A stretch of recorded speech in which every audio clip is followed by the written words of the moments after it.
श्री स्वामी समर्थ जीवनयोग या चॅनलमध्ये आपलं स्वागत आहे. तर आज होती कामदा एकादशी. तर आज मला सकाळी 6:00ला ड्युटीवर जायचं होतं, त्यामुळे काही देवपूजा झाली नाही आणि सकाळी देवपूजा केली नाही तर मनात हुरूर चालू असते. आता हे मिशोवरचं प्रोडक्ट मागवलं होतं आणि ते आज आलंही होतं. त्यात आहे बाळकृष्णाचे कपडे. त्यानंतर मी सर्व देव तामणात ठेवून त्यांची दूध आणि पाण्याने अभिषेक करून घेतला आणि प्रथम गणपती बाप्पांना विराजमान करून घेतलं. बाकी सर्व देवांची मांडणी केली. सकाळी देवपूजा आणि ड्युटी म्हटलं की घाई होते, परंतु असं दुपारी निवांत देवपूजा केली की मन प्रसन्न होतं आणि घरातही सकारात्मकता वाढते.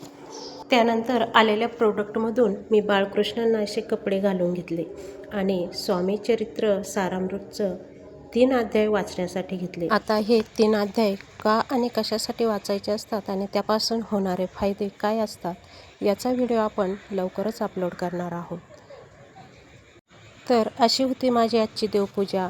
तुम्ही कशी देवपूजा केली हे कमेंट बॉक्समध्ये सांगायला विसरू नका आणि श्री स्वामी समर्थ लिहायला विसरू नका. व्हिडिओ आवडल्यास चॅनलला लाईक, शेअर आणि सबस्क्राईब करा. श्री स्वामी समर्थ.